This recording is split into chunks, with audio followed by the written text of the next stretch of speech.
He took two churches on the edge of survival and merged them into one, now a multi-site church reaching cities across Canada. He preaches all over the world and wrote a book that says hope isn't a feeling, it's a discipline. And he's out here proving it. He's a songwriter who's become a senior pastor, a guy who almost didn't make it through his own hardest season and now spends his day coaching other pastors through theirs. Today, we're getting into what it actually costs to build something that lasts. The mergers, the meltdowns, and the moments nobody puts on stage.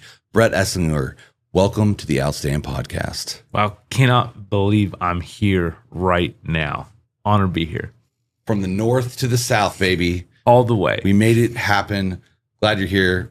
Good friend. It's been trying to make this happen for a while, and we've become fast friends over the last. It's been a couple years now. Yeah, which is crazy because we're actually, and we'll talk about it in this podcast. We're talking about your book, and I brought it.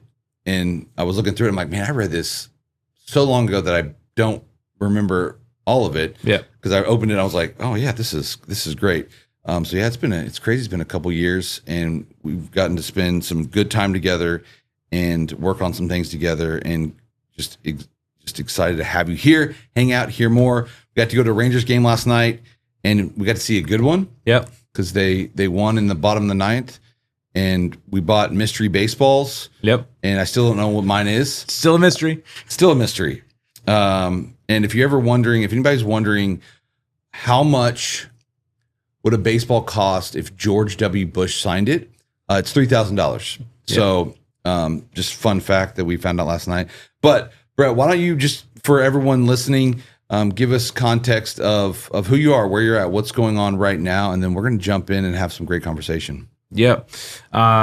So pastor from Canada, at the end of the day, I'm from Alberta, which is straight up from Montana. You didn't know that there was anything that was like straight up from Montana. There's a whole country up there called Canada, and it goes all the way across your northern border. Imagine this. Like when people are going, especially from like Washington State, it's so funny to me, into like British Columbia, where like Vancouver's right there. It like dwindles down to nothing. Like there's zero population, and then you cross a border, and then there's like 3 million people, like right there. It is like, oh wait, there's civilization up here. Yeah, just got across the border. So, pastor, 19 years, in ministry now. This summer, which is kind of wild, rolling towards 20. Wild. And someone's like, "Are you doing something for 20?" I was like, just keep working. Yeah, I think that's just. I'm still here. That's enough. That is the reward.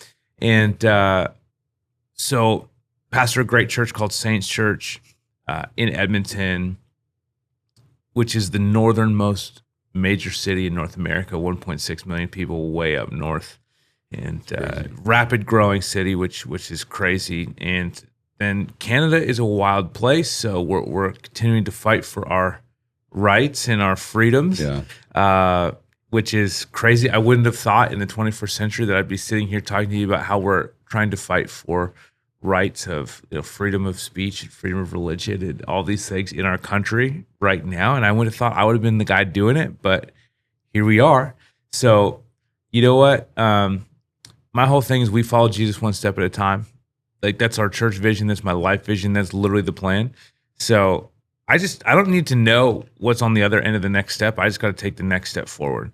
So that's just how we live. That's how we do it. And just keeping steps forward. So I was right out of like going into Bible college in a band, toured, did all that. I thought that was going to be my life. Almost signed a deal. Do you remember Grits?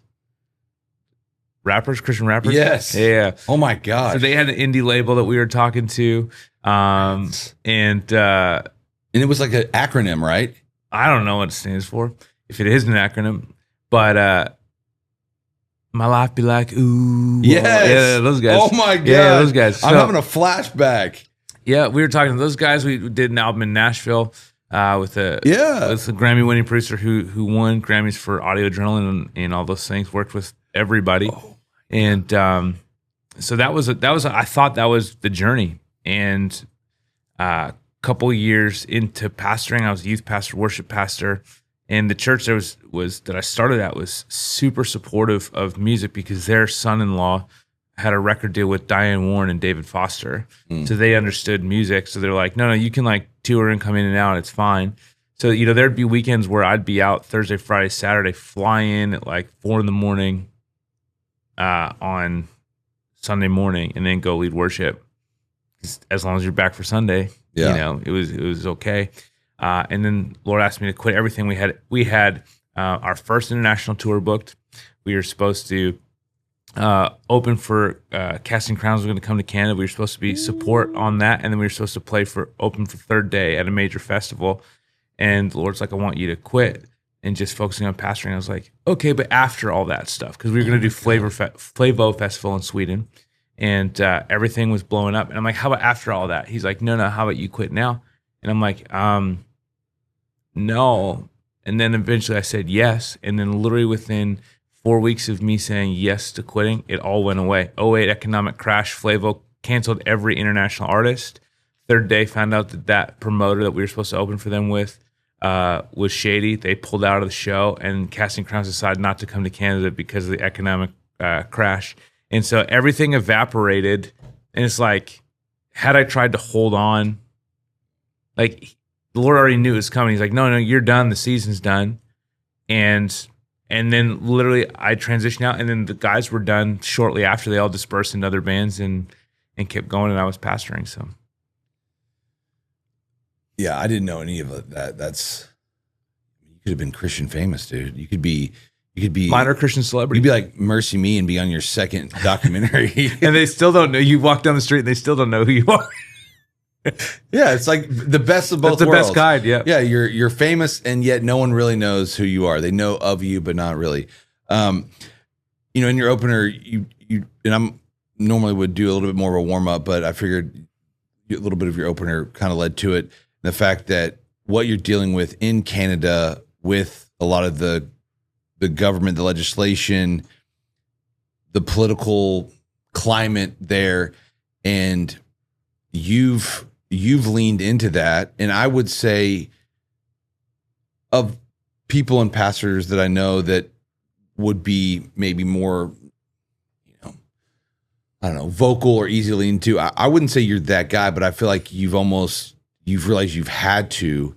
And yet there is a lot of, I guess you could say, controversy around, should pastors be political? Where is the line? And having, you being in Canada and dealing with some legitimate issues, and like with Bill C9? C9, yeah. C9, which the only reason I know anything about this is because which I think could be a foreshadowing of where other countries have been and are now.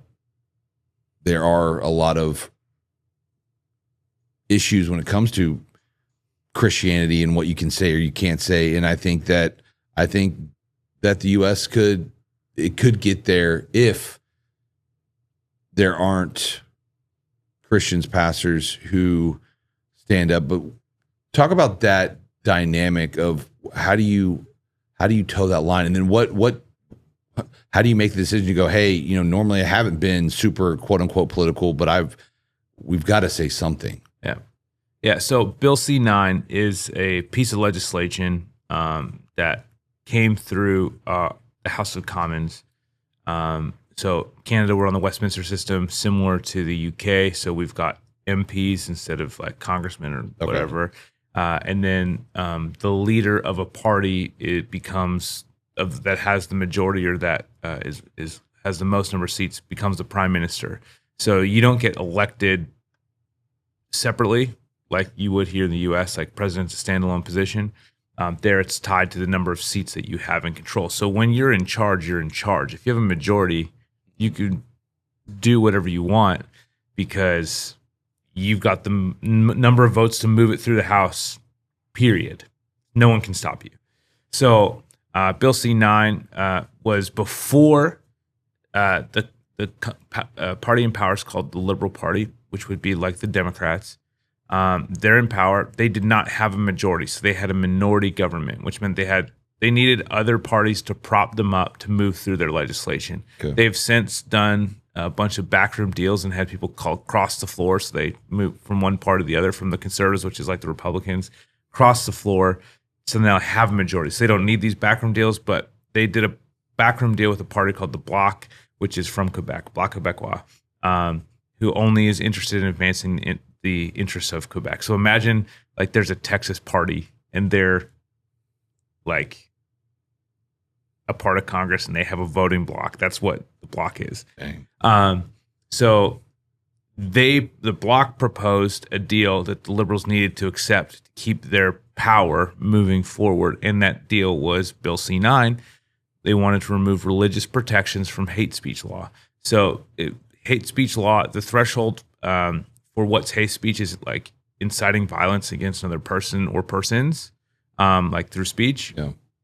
And there was a protection that says if you're practicing your faith in good faith, that you can't be prosecuted. So you can't be like someone having a Bible study that's reading a piece of scripture that's controversial with society and be prosecuted for that because you're practicing your faith in good faith. Like you're not trying, like, you're not inciting violence. You're not doing any of these things. So they took those protections out. Now, the most insane thing about that is that nobody that's ever been charged with hate speech that was like going for like major, criminality has ever used that defense to defend themselves, even if they were doing it for quote unquote religious reasons. Yeah. Because they didn't qualify because they weren't practicing their faith in good faith. So it's insane that like they took that out. And so then this actually caused an uprising, the beginning of an uprising, because what people need to understand about Canadians is Canadians at the end of the day are some of the most passive and passive-aggressive people on the planet.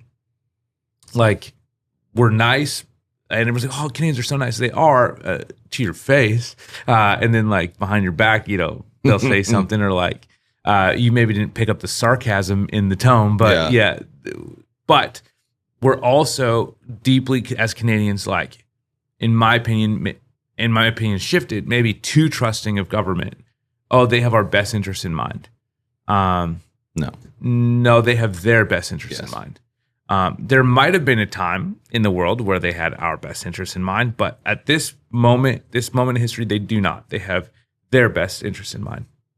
So we've seen some crazy things in Canada, that, you know, through COVID with the truckers, they had this whole blockade, but then the government went in and like debanked them and like did a whole bunch of crazy stuff using emergency act and like trying to just take control. So at this point, Canada is a severely post-Christian socialist nation that's masquerading as a capitalist democracy. Yeah. That's where we are. Like if we're just going to call a spade a spade. So when Bill C-9 started ramping up, so my mom is a politician. Retired politician. So I've been working on campaigns since I was like 9 years old.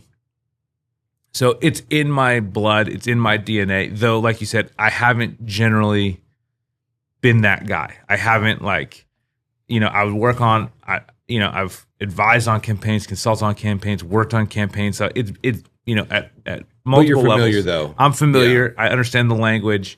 And so on this one though, I was like literally sitting on my couch, scrolling, reading an article on C9, and there's that little prompting, you know, push from the Lord, like, you need to say something. And I'm like, I don't really, like. Yeah. But then I'm like, well, who is going to say something? Yeah. Like, if I don't say something, who is going to say something? Because nobody was saying a thing. So I literally went and I did an Instagram live. And I don't, like, do Instagram lives. I was like, what do I do? Because I also read, so in Canada, there's very specific rules, just like everywhere, but in Canada they enforce them about like the line between like politics and religion, and it's directly connected to your charitable status. So if you cross certain thresholds as a church, you could lose your charitable status. It gets revoked, and then you're just like operating as a I didn't realize that. So that's why Canadian pastors are largely scared, because they're concerned about if I say something or I say too much or if I use it in this way, they're going to come and yank my charitable status. That's why everyone's nervous. Well, So here's the amazing thing. So with Bill C-9, they talk about a chilling effect that's going to happen in church where, so this by the way has become government. Become law. This has been passed through our government, through our House of Parliament, through Senate. This is law now. Within the next 30 days, it becomes law.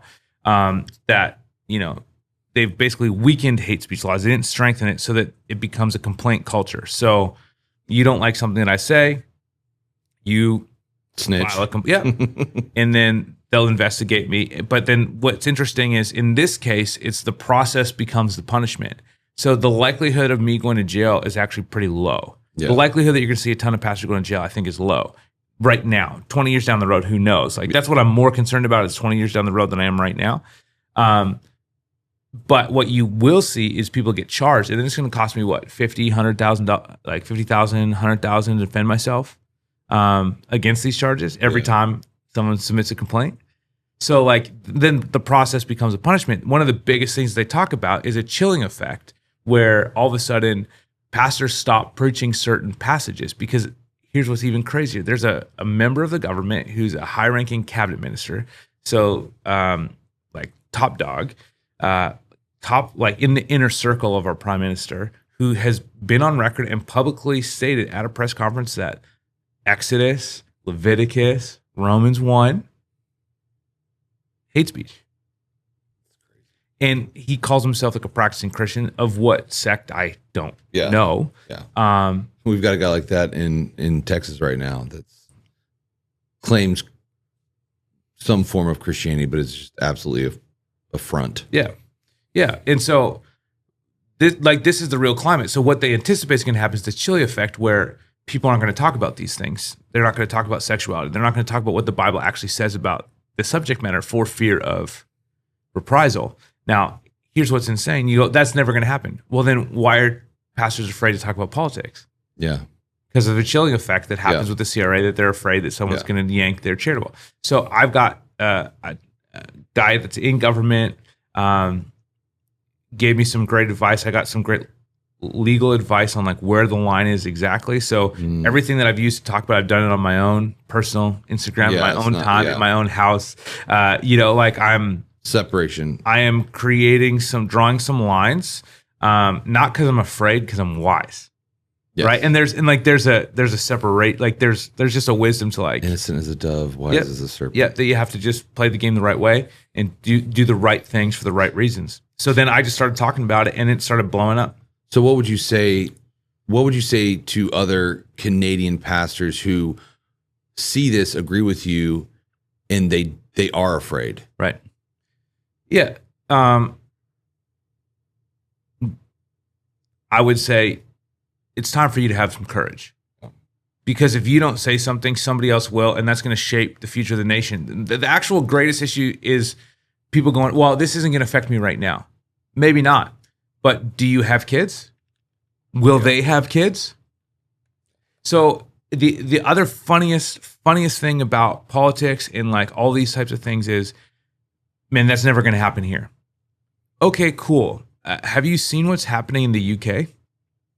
Have you watched what's happening as they're arresting street preachers and like you're posting things on X and you're going to jail or giving crazy fines? Have you seen what's happened in Finland where a member of the government I can't remember, given a crazy fine for something she wrote in a church document 20 years ago? Like this isn't like when you talk about slippery slope arguments. Yeah. They've been validated in this case because there's actual legitimate cases of people that are 10, 20 years down the road from where we are right now. And I can tell you where they are exactly. What's insane is we were on our way to Poland last year, and we decided to take a day in London because my wife had never been to London before.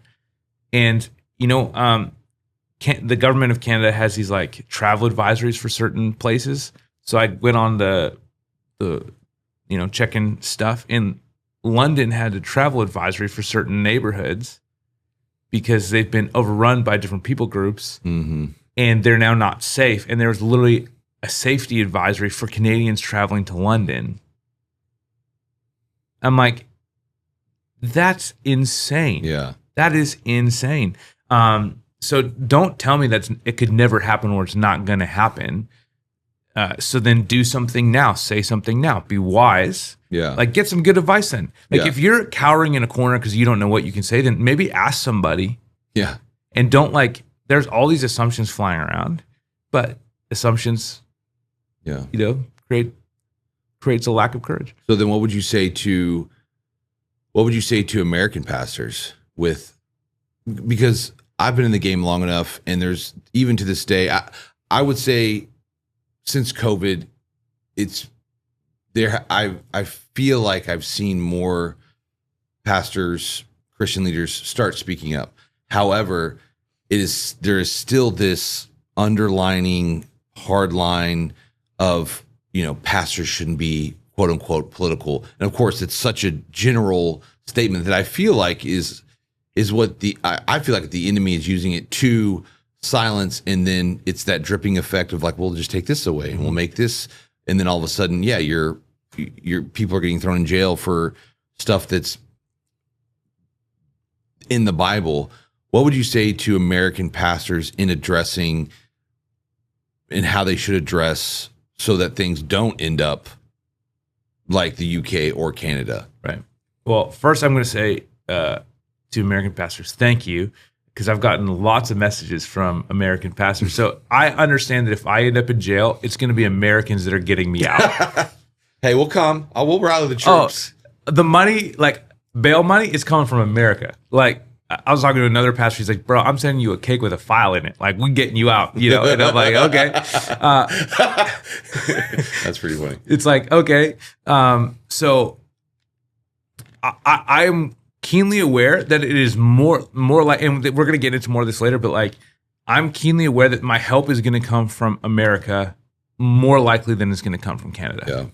So thank you is what I'd say first. But then I would say, okay, so let's say you don't want to be political guy. Okay, then boldly and plainly teach the scriptures. Start there. Yeah. Boldly and plainly preach the Bible. Preach the truth. Pull no punches. Say what needs to be said. And at the very least, you could say that I went down preaching the full counsel of the word of God, and I did not bow or bend my knee to culture. Because we're like, I would never bow my knee to Nebuchadnezzar. Well, then why do you do it on every second week when you don't touch that hot topic thing? Because I don't need another complaint from the lady in the fourth row. Well, maybe the lady in the fourth row actually needs somebody to tell her the truth for once. Yeah. You've been too busy being too nice that you just forgot that your job is to proclaim the truth of the word of God. And if you're not, and I really truly believe this, if you're not getting some feedback, you're probably not saying anything. Right. Because the truth is it's not always easy to swallow or feels comfortable or makes you want to oh yay. No, it's you. If you're saying anything worthwhile, you're gonna get feedback. You're gonna get criticism. You're gonna get complaints. Yeah. So here's a piece of advice that I would give though. I would not suggest that you build your church brand or culture or find a niche or lane in fighting the world or fighting the system or fighting politics. Right. Because here's the thing, there's very few guys who can pull that off, first of all. True. But if everything about your church is built only on that one thing, then you're probably not doing a bunch of other things that need to get done. It's always a both and scenario. So this is a thing that you do. It shouldn't be the only thing that you do. And because if it becomes the only thing that you do, and if it's always fight, and you're going to attract a certain type of person. And at some point when you don't have an issue to fight the world, they're going to fight you because all you got is a band of rebels who want to fight.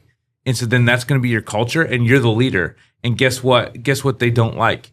Leaders. So at some point when you don't have a common enemy, you become the enemy. So just be wise about what you're doing. There's a great living pastor that has proven that theory right there. Or he's got some great stuff, but also just everything you said is exactly. If you build that culture, it can eventually just eat you alive. Yeah. Live by the sword, die by the sword, right? Cannibalize is the word I was looking for. Yeah. Yeah. Yeah, because and there's a line I get where you can't go too far of you're always talking about hot topics and you're always the trending, you become a reaction video pastor on social media or on Sundays.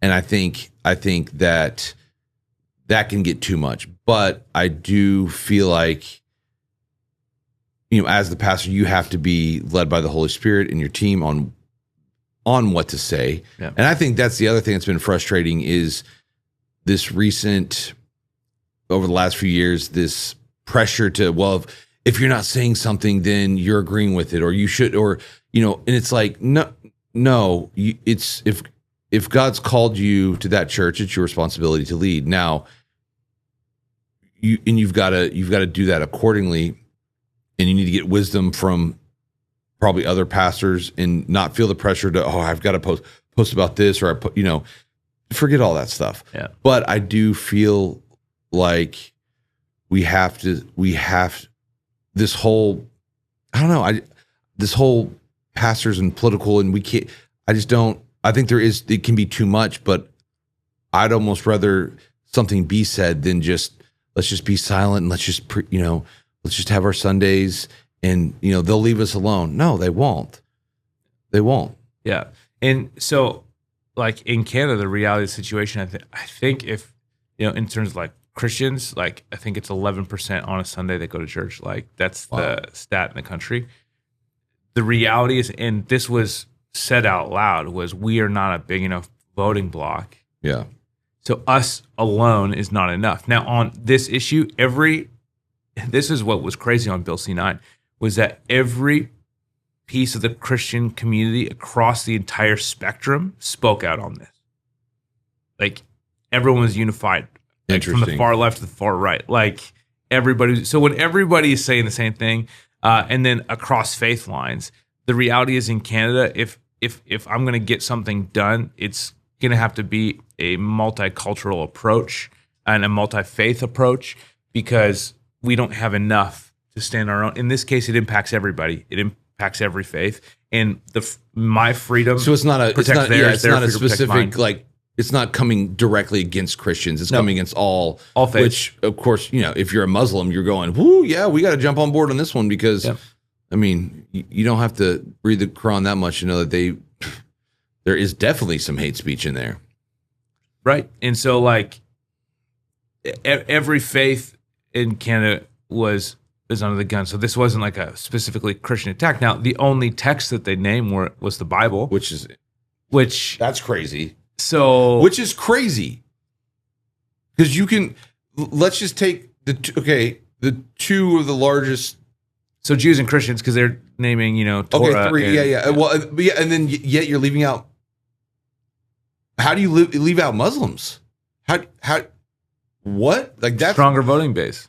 They're more engaged. So like what we literally heard, the feedback. What do you mean they're stronger? There's more. Like, this is what I mean. So what we literally heard from politicians was Christians forget. So like Christians get outraged and they speak up about something, then we get issue fatigue, and then we move on. And like we follow the news cycle and then we move on. Different faith communities remember.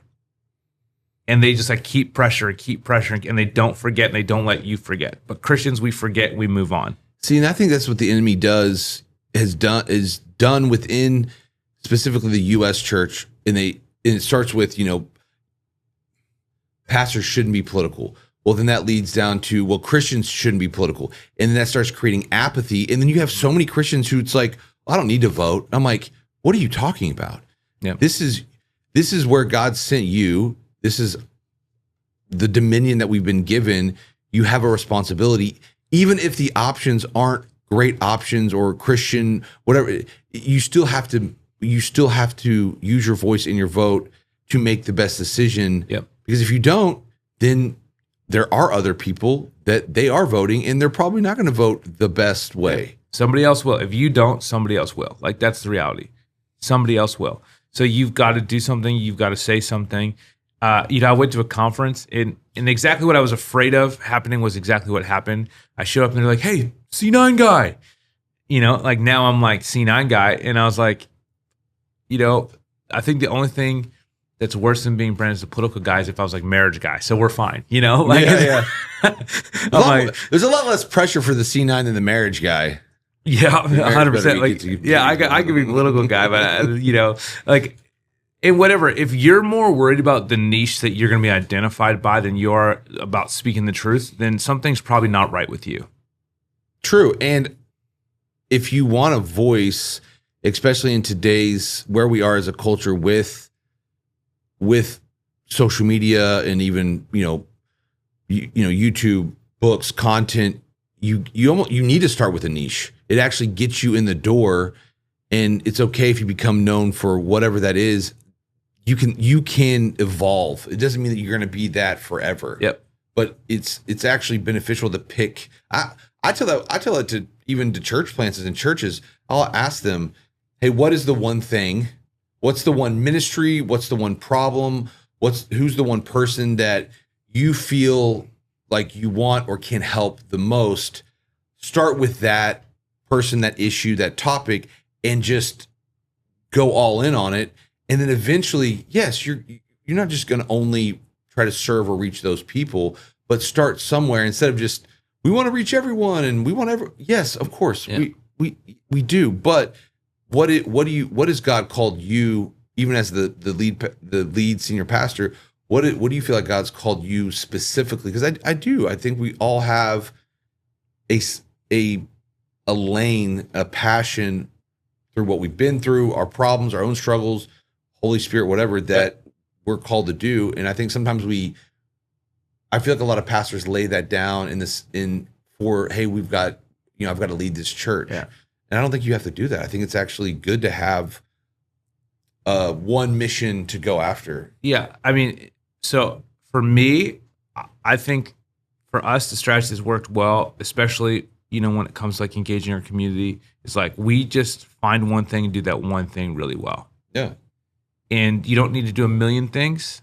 You need to do like one thing really well. So we have this ministry called City Serve. We get it started in the U.S. and we're a part of the Canadian branch, and so we get new and overstock return items from major retailers like Amazon, and then we redistribute them back out in the community. So we've done $12 million in goods distributed through over 300 community partners back into the Edmonton region in the last 2 years. Crazy. And 100% volunteer driven, all volunteers. We have a donated warehouse, donated forklift. Everyone donates their time, tens of thousands of volunteer hours. So, but it took 3 years. I was like, Lord, we need something. We've always had something. Back when we planted out in Spruce Grove, a suburb of Edmonton, we started a bus. I bought a used transit bus, blacked it out as one does. I sanded the entire thing by hand, literally, and then sent it to paint. And we ran a food, like a bus to and from our food bank in our community, because our community didn't have at that time regional like public transportation because it's a small town. And so we became the public transportation that took people to and from the food bank because it was on the wrong side of the tracks, no sidewalks. They had donated land in an industrial area. People couldn't get there. So like, we've always found one thing, leaned into it. Now here's the other thing. That's done. We sold the bus. Why? Because eventually we actually changed the climate of the city, where the city stepped up and decided to do it because there was such a demand for it. Wow. So then we didn't need to be in that business anymore. But it was really hard for people to let go of the bus because it was a big part of our identity, whereas for me, it's just a tool. So then we sold it, and we did do that. And then we're like, okay, Lord, what's the next thing? Then he opened the door for City Serve. And then from the time I got the call to the time we accepted our first semi-truck loads, we executed in 6 weeks. So like, Pastor, you got to be ready for every opportunity and ready to move now and mobilize. And our board of deacons was just like, hey, we could do this, but you can't do it. You need to find a team because we know you, and you're going to be like all into this thing, and it's like going to be all consuming. It's like, no, that's great advice. So we put in a volunteer team that led different facets of it. And then boom, a couple years later, it's rolling, and that'll keep rolling until it doesn't, and we thought it was winding down. We started to get less shipments, and then we just found out now we're getting multiple semi-truck loads a week coming. So we just keep going. We're giving away 4,000 backpacks through 53 community partners for back to school. Do one thing well. Yeah, and it started with a bus, and which is crazy to see that the city stepped in, and it's like, oh, there's a need. I challenged him. So we had a city councilor come for a tour, and he wrote on the bus like when we were launching it, and he wrote like an op-ed in the newspaper, and he asked me like, well, what if we decide to do it? I said, respectfully, you can't compete with me, sir. He says, what do you mean? I said, you have to justify the expense. I said, I don't. We're in the red all the time. We just do this with donation. We just do this from our church. This isn't even like an extra offering. We just like do this out of operating. Like we plan to lose money. We know it's going to cost us money, but we're doing it because it's the right thing. I said, so you actually can't compete with me because you can't justify this. Yeah. That was the beginning of them going, oh, maybe we need to do more that just like we can't justify that we'll just serve the community. And imagine this. And then they were already down the road of like working on a regional transportation strategy. So like it was the natural unfolding of a growing city. But they eventually stepped up, but we had to plant the seed. Listen, you're just going to lose money. Like there's not a time here where like you're breaking even on this. Man.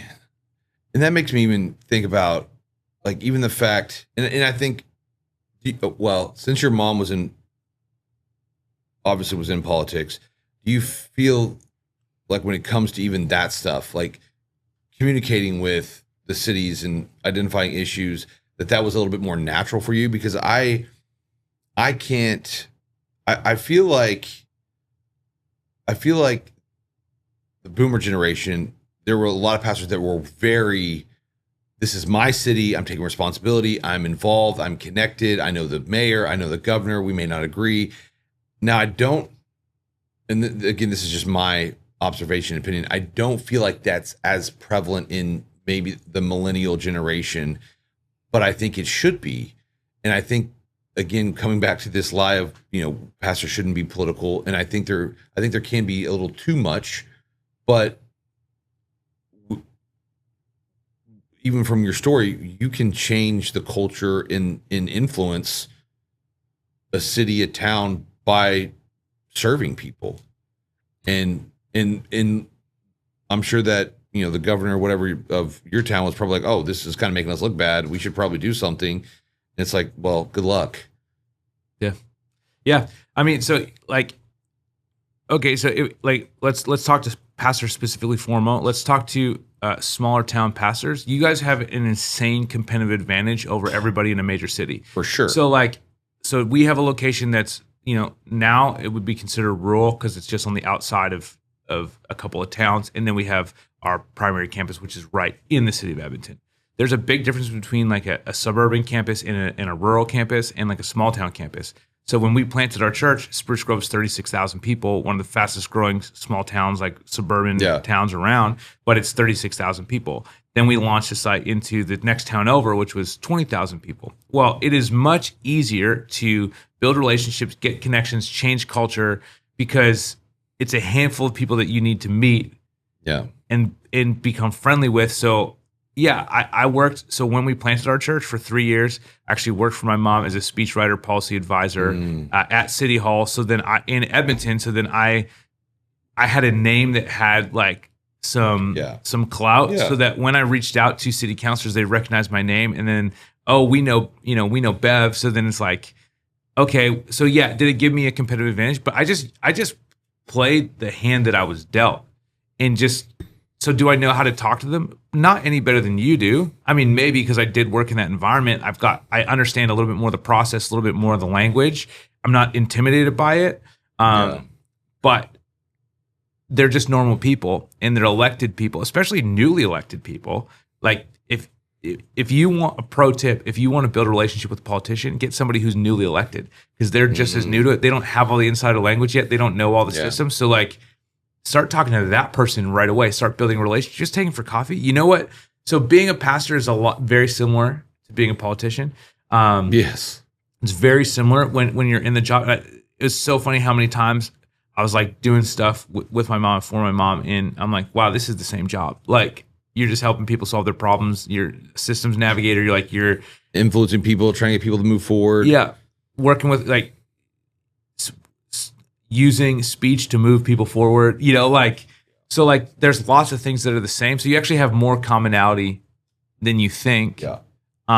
And you're just intimidated by their role or position, or because you're also used to being the man. Well, if you're in anyways, that's a whole nother thing. Stop trying to be the man, but just be a normal person, have a conversation, reach out, and you can build real relationships. Real relationships lead to real influence. But at the same time, though, there is an authority. For me, it comes down we got to go back to this God-given authority and dominion. Yes. So it can be taken too far, and it can get weird. But at the same time, if you are in that city, in that area, and God's called you there, that is your responsibility to reach the people, spiritually, serving, physically, whatever that looks like. So there is that spiritual side.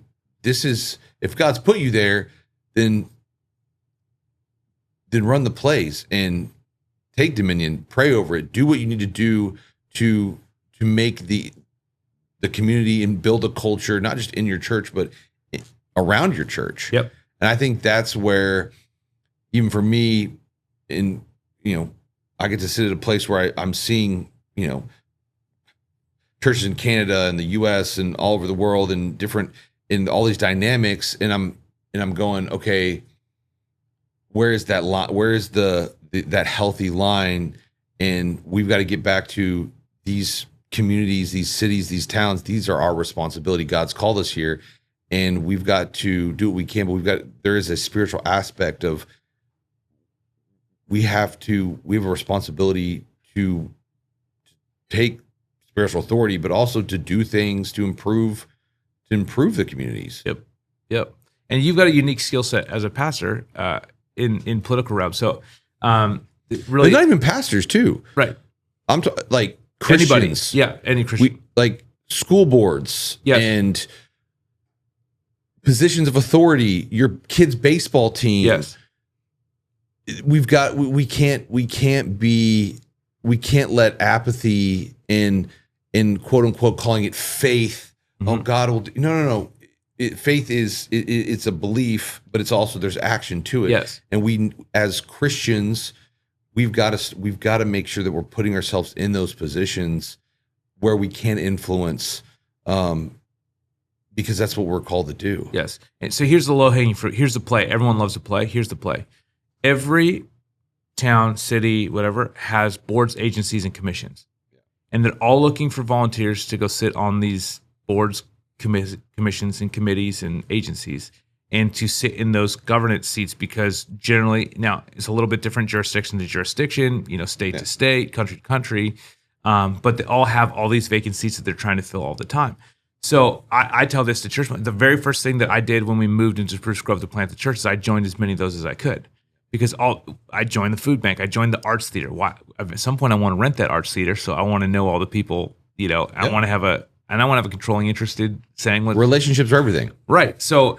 And they need to fill all these seats. What am I uniquely experiencing? Governance, because I know how to sit on boards. I know how to talk to people. So use what you have, get in there.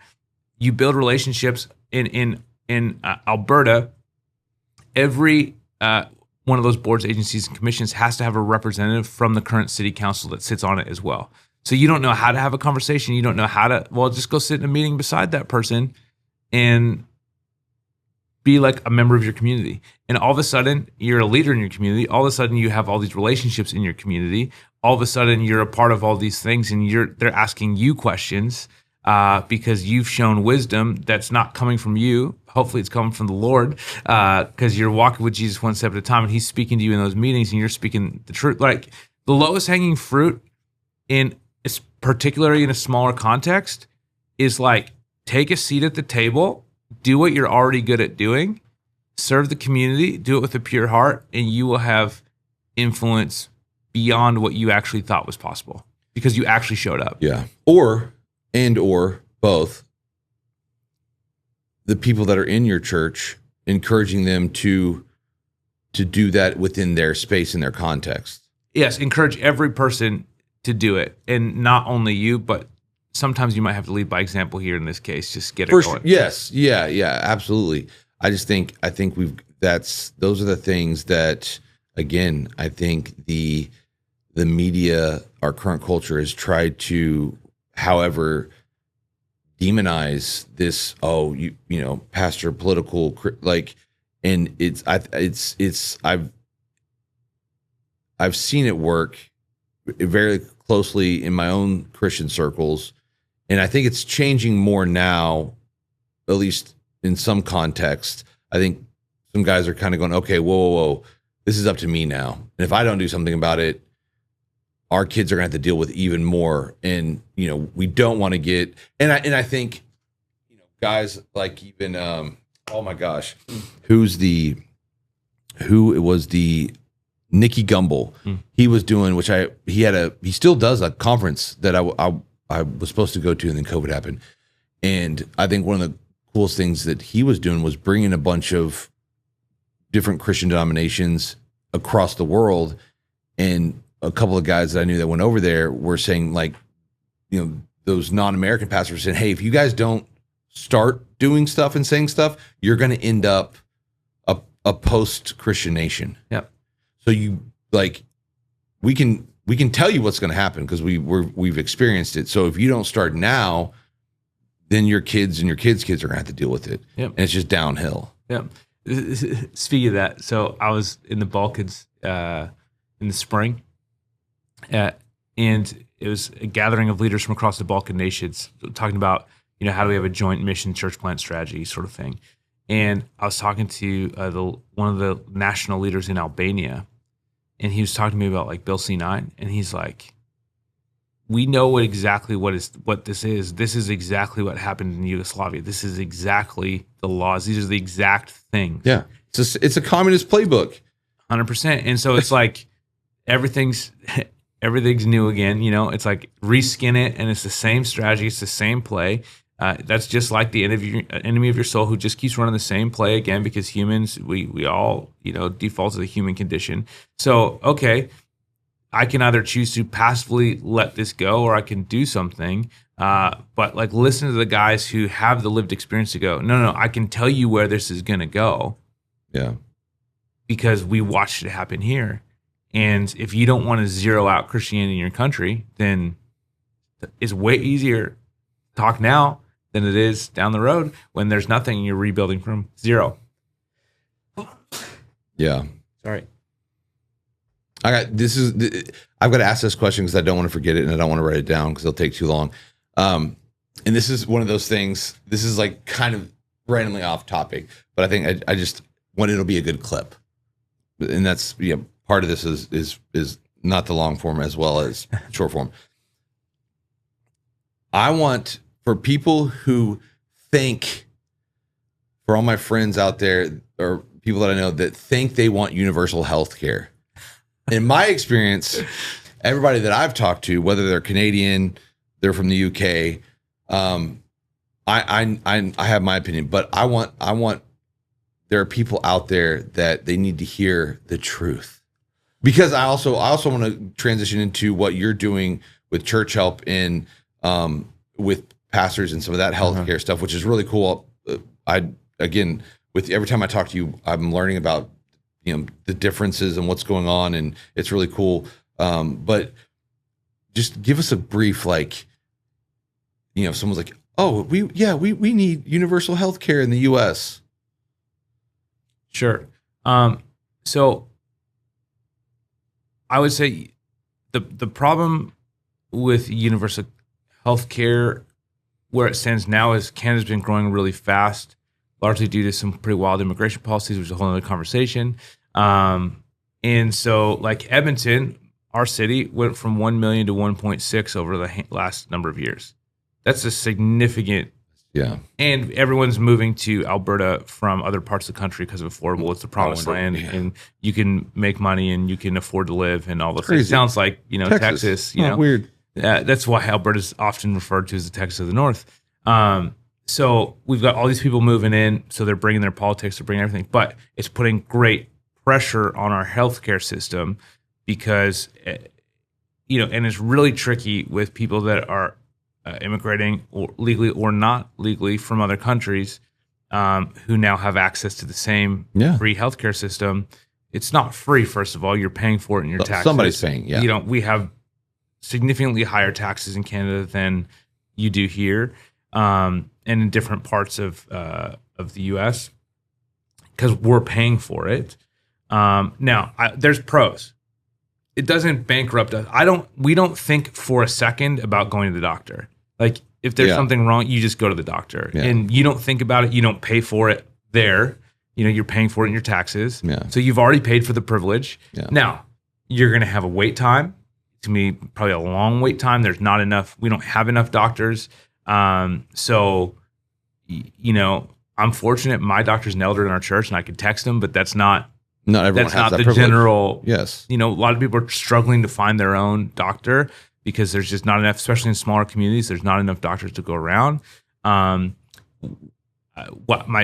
niece broke her foot, and they had to wait to see an orthopedic specialist for like a week and a half after she broke her foot because they didn't have enough staff to get all the scanning, get everything, get in. So you're waiting. Now, there's certain things like cancer's not going to bankrupt you in Canada. So you're going to go get treatment. You're not going to pay $1 for that treatment. So there are pros. Yes. There are cons in terms of how long it takes to get things done. So I'm supportive of, and we have pieces of this in Canada. I'm supportive of this really drives people on the left insane.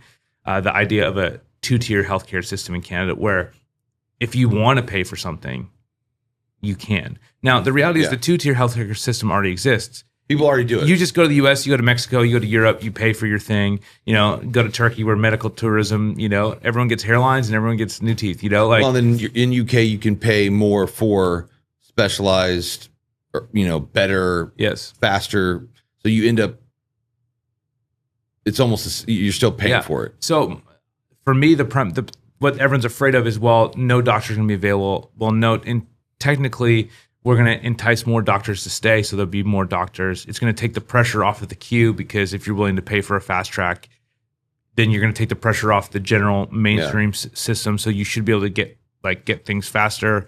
And if you have the means, or you want to do what other people do, and you want to go into debt because it's quality of life, and you're going to just go do that to get that thing taken care of, as opposed to suffer through it waiting to see your specialist at some point. Now, I will say, when it's in terms of cancer, it's the system moves fast. There's certain things where we have a mutual friend up in Canada whose wife's fighting cancer, and it happened like this, right? Surgeries are happening, things are happening. So there's wait times for things for sure, but then there are things where you can move. So there's pros and cons to every system. The con to the system is that for the general user, it's slow and it's onerous. The pro to that, though, is I'm not paying to sit there and wait. I'm not even thinking about, should I get this checked? You're just going to go get it checked. The con is that it's going to take you a long time. There's limitations to our system. In COVID, what we were running into was that they were running into spaces where we don't have enough beds. There wasn't enough beds open because you need all the staff. It's not just opening beds. You need all the staff to do it. We didn't have enough. There's a pressure on the system, and it's not rewarding the doctors and nurses. Yeah, for work. Right. So then they're going to the U.S., they're going to other countries because they're going to get rewarded for their work. That's why I say there's a brain drain. People from England that's why their teeth are all messed up, because they don't reward those dentists. The dentists aren't getting rewarded for fixing your teeth. They're just going to pull the cavities. I'm just being stupid. Right. And then in Canada, for example, though, that's a great example. So dental care is not free. Interesting. So then you generally have to have benefits through work that covers, there's a few basic things that you can do, but if you need a procedure, you're paying for that, So there's certain pieces of our healthcare that's not free, which then it's already the system that you're afraid of. What do you feel the biggest differences are when it comes to planting, leading, and building a church in Canada versus, say, the U.S.? Sure. There's a few observations. So I would say, and obviously I'm going to paint with a very broad stroke here. I would say universally, in the U.S., the pastor's name if they got some, they got some juice on it, but you don't know the name of their church.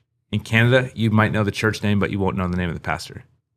So like that's like the quickest way that I could like break down the different so institutional trust would be higher in Canada. Like I said, we got to believe this institution, they're out there, for our betterment. So there's more institutional trust. It's like safer if it's not like personality driven or not a person or a face. Versus like America, I think you're used to a very strong, decisive leader and celebrate that. If you're a strong, decisive leader in Canada, they will chop you down. Canada, Australia has a similar thing called it's across the Commonwealth, tall poppy syndrome. Yeah. That if you succeed, we want to destroy you. Like that's the Canadian. And then unless you succeed somewhere else big enough. So if I succeed in Canada, they want to chop you down. Who do you think you are? But if you go somewhere else and succeed, so Justin Bieber, everyone loves Justin Bieber because he's a Canadian icon. Yeah, he doesn't live in Canada. He comes back and visit every once in a while. But he made it on the world stage. Ryan Reynolds, take your pick. Ryan Gosling, they made it on the world stage. But if you're just like a Canadian actor, who do you think you are? What a joke you are. Interesting. Martin Short's a Canadian, from SNL. Which is so funny because even with Australians and Canadians, and I've met quite a few and worked with them, some of the nicest people. Yep. So you would think it would be the opposite. It would be super supportive. And I think that helped. That's passive aggressive though. Yeah. It's humanity. I think at some level, jealousy and insecurities get everybody. But hearing that about Canada and Australia, it's so funny because when I think about all the people I've met, I'm like, these are the nicest, just genuine, whatever people. And so you hear that, it's like, okay, that's very interesting. Yeah, there's also a lot more in Canada. There's a lot more government regulation around charitable organizations, which we talked about the chilling effect that can happen. But there's just a lot more red tape to it. So that would be a big distinctive in what you can and can't do. Everything for us is public record. So we have to post our financials annually. It goes onto a charitable directory. Anyone can go search it every year. And now it's all broad-based categories and a P&L sheet or whatever.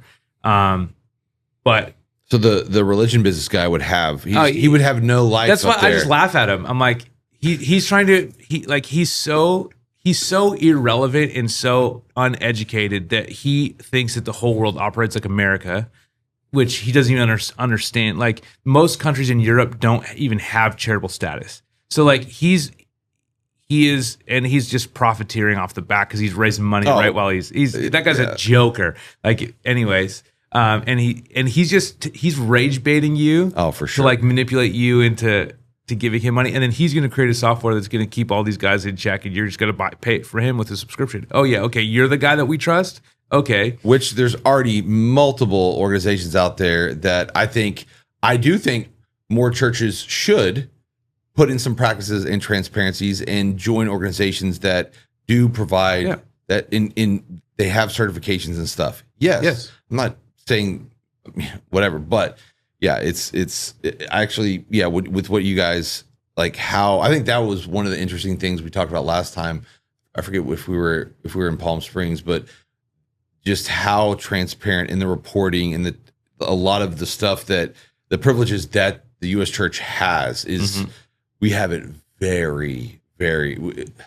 You can call it a blessing, whatever, but we very lax in the U.S., especially in Canada and even Australia, and then of course other countries. It's you basically have no benefits on some of them. Yes, and it's different in each jurisdiction in Canada. We don't pay property taxes as churches, which is pretty similar. Here, but not every province in Alberta is like that. Ontario, they do. So there's different provinces in Canada would have different challenges. I think there's also startup culture is better in the U.S. than it is in Canada. People go, oh, I want to be a part of something. I want to be in something, building something on the ground level, versus in Canada want to join something successful or something that already has I mean, I think it's the same here. Like there is like that same thing that happens here, but I think it's more celebrated that you're like starting something and like you're gonna do something and build it from the ground up. So like, and that's beginning to change in Canada for sure, but it's just not the same. Generosity is not the same in Canada as it is in the United States. People are much more generous in the U.S., on average than in Canada. Not to say that Canada hasn't been isn't generous. It's just different. It's also different because the amount of take-home dollars that you would have as a Canadian are different than the United States. So you have less discretionary income because of the tax situation than you do in the U.S. So like we have to think about like what are the root causes of these things. Well, if there's less money, like it is the most expensive place I think in G7 to buy groceries right now is in Canada. So like it's like the whole country is California. Yes. Plus. And it's more gas expensive. is more expensive. Everything is more expensive. And we've got a small population, 40 million people spread out across the larger landmass than the United States of America. So we just don't have the same population. So then everything costs more money. So then that has an impact on some of these things. So it's not that people aren't willing to give. It's like they're giving what they can give. But those are some of the immediate hurdles. I think of what's different. I also think there's just a lot of commonalities across the globe. I think tithing is an amazing thing because God created a system that works in every economy and every economic situation. It's true. And yet we're afraid to talk about those things for some reason, whether it's the religious business guy that tells you, oh, you're bad. The funniest thing about that whole thing is like when he started sharing out Russell Johnson's video on tithing, and then it like blew up again, but like on his page and the whole comment section. And I was in there like, yeah, preach it, the truth. And then, it's like, come on, man. Like tithing works. I mean, if you're a Christian, you're not tithing, you are upending God's economy, and there's a reason why probably things aren't working for you. And if you think you're getting ahead by not doing it, you're gonna be falling behind pretty quick. And it's not a threat. It's just like, why wouldn't you want the blessing of God in that area of your life? It's principle, and it's also just a framework. Yeah, and like you said, it works both for I think it works for the church, for people, for governments. I mean, where do you think they got it from? Okay. So we're going to go in. We've got a few more. We could keep going. There's so many things. There's so many. Well, I want to ask you this one question, and then we'll go into the kind of the Spitfire round. Because we've talked about this, and I really do. I believe that you have been, you are, and you're going to be a voice for the church, but I think specifically for the churches and pastors in Canada. I think that, and I think you're leading into that. And I just want to give you just a moment to encourage the pastors, the Canadian pastors, with some of the things they're dealing with, but even some of the mindsets that you and I have talked about that I've actually experienced in being around. Having been around pastors from all over the world, there are even kind of different cultural things. And so I just want to give you a moment to speak to these, to the pastors of these Canadian churches. Yeah. So first of all, I think what I would say to every pastor, period, but particularly Canadian pastors, is that you are not here by accident. Yeah. God has called you and he's placed you. He's uniquely gifted you and positioned you for this moment in time. There is no help coming. Like you are it, and this is your moment. This is your time. So the question is, what are you going to do with it? What am I going to do with it? In Canada, most of us on some level, most leaders are deeply insecure because of things like tall poppy system, like where you're just like, well, I don't want to be seen to be successful, or I don't want to, and they don't say it out loud. They don't even know that they're thinking it, but you're like, you don't celebrate what God's doing because you think that you're going to be perceived in a certain way. We need, as Canadians, need to get better at celebrating, telling the story and celebrating what God is doing. And at the exact same time, we need to understand that, again, this is our moment, that the things that are happening in our nation I believe you could get really upset about Bill C9, and I'm fighting this thing tooth and nail. And by the way, I'm not done fighting. Watch this space. Yeah. There will be more things coming. We're not done fighting because I want my kids to know and my grandkids to know that when the time came, Dad and Grandpa said something. Yeah. Like when the time comes, you say something. But I think we are on the edge of the greatest awakening in Canada. As this opposition rolls in, the question is, am I going to seize the moment? Am I going to rise? Because you've been placed and positioned here. Stop being so insecure. Start listening to the voice of God. Understand that you're gifted. Like you're gifted. You're talented. You wouldn't be here if God didn't want you here in this moment. So just embrace that and embrace this moment. And you will accomplish, not because it's you, but because it's the Lord. You will accomplish more than you could ever ask, think, imagine, or dream. If you would simply understand that God placed you here and this is the time. Yeah. That's good. And I'm going to add to that and say that the limitations that you think you see or feel are not actual limitations. And you can build something big, and the excuse of the country or the location or whatever, that's your own limitation. And God's looking for pastors and leaders, not just in Canada, but all over the world, that are willing to have big faith and big vision. And I think sometimes we doubt ourselves, our insecurities, or what culture is said that can't happen or that we can't do. And it can happen. It just takes someone a little bit dumb enough, crazy enough, stupid enough, faith-filled enough to go, hey, I don't really care what it is. I'm going to do what God's called me to do. And it has nothing to do with the location or geography, because we serve the same God. Yeah. You know what's really interesting? 40-some years ago, the largest church in Australia was something like 500 people. Yeah. And now there's they're many. They're the global export, right? Like, and they have like per capita, like a significant number of like I'm talking like 5,000 plus person churches. And multi-campus across the world. Now their whole philosophy is different. It's not the same as the American strategy. It's a little bit more, there's a little bit more plurality in their leadership. So, and I think that connects with the Canadian ethos. Obviously, we're all part of the Commonwealth, so there's something that's there. But it took there's a couple of leaders, probably a guy you never heard of, Brian Houston, who was tired, a guy like Phil Pringle, guys like that who were tired of hearing, oh, it could happen somewhere else, but it can't happen here. And just decided that faith works to save across the globe, and that we can believe for those things. Why not here? Why not now? And it was the faith of a couple courageous leaders that said, we believe that God can do it. If he can do it there, he can do it here. And in 4 decades, changed the entire face of a nation. So, it can happen wherever you are, but stop limiting what God can do. And every town, by the way, is the hardest town. Every country is the hardest country, And I've said that to people, and I said it to like a lady who's like pastoring in Bosnia with 12 people, and the church doesn't grow not because she's not a good pastor, but because they kept dying from like civil war, and she kept saving more people, and then the church was like 12 people. And she's like, yeah, no, you're right. Like, wait. Yeah. So you're in that context, and you're like, no, you're right. Yeah. But then you're like in Canada or somewhere else, and like, oh, I'm the worst. No, this isn't the worst. You're not the worst.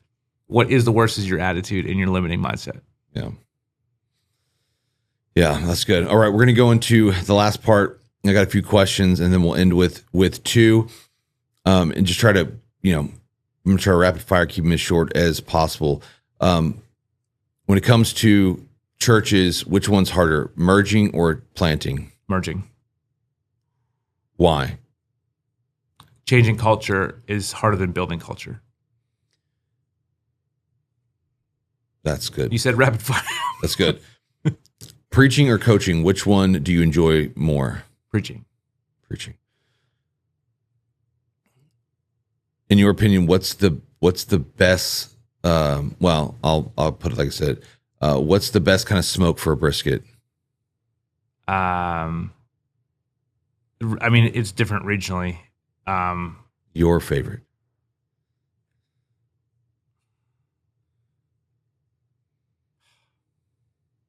Cherrywood's pretty great. What state have you had the best barbecue in? Texas. It's true. I will fight till the day I die. I've eaten barbecue in every major state. There is none better. And just do whatever Aaron Franklin says. You want to know about wood? Just go take his master class. I will fight that tooth and nail because I'm yes. Damn, I'm trying to. I had another one that I was gonna ask you. Hold on, let me see. The merge and church plant things. That's pretty interesting. Okay, let's go to the last two. What's one book lesson? Yeah, what's one book or one lesson that you think everyone should know? One book every person on the planet needs to read is Unreasonable Hospitality by Will Guidara. I went down like a deep chef's rabbit hole, like chef book after chef book. I believe that training chefs is like the greatest way to train ministers and make disciples, and there's lots of parallels and lessons to get from there. It's intense. Who's a person maybe recently that you think everyone should know about? Maybe it's someone new, but someone that you're just like, you're on their hype train. You're like, man, you need to read their book, follow them, listen to them. I think everybody knows him on some level, but like Russell Johnson is an animal. He's genius. He's a beast. Pastor Darren, Dublin, Ireland, SMC North, church plant. They're a year and a half in. They got 100 people in Ireland, Ireland has like a 2% evangelical Christian rate. And in a year and a half, it's over 100 people. Darren and Lauren are killing it. So SMC North is their church on Instagram. Go follow them. Go send them all the love. Awesome. Well, I want to say thank you for being here. Thanks for jumping on. Thanks for being a friend. Yeah. Thank you for answering the call to not just to lead a church, but to support pastors and everything you do with that. If you are a pastor, I want to encourage you to make sure and follow Brett and everything he's doing, especially if you are in Canada. He's got some great resources with church help. If you're listening, he's also got a book that he wrote right here. This isn't, I chose to do this, but it actually is good. I have actually read this, and I'll tell you something. I don't read a lot. I'm not a big reader. And I finished this. I start a lot of books. I don't want to finish them. But we're going to put this in the link as well. And I believe it's just the beginning of what God's doing in and through you, and not just in Canada, but through the lives of people all over the world. And I think you're someone your legacy is going to be a multiplication through not just your church, but through the churches and the pastors that you are serving and helping and encouraging and connecting with. And you've been a blessing to my life. And I pray for you often. And I know that this next season is just going to be one of those just wide open doors. So I want to say thank you. If you've gotten this far, make sure you like, subscribe, share this with someone. We've got some insane episodes coming up, I promise you. But other than that, thank you for watching. We will see you on the next episode of the Outstand Podcast.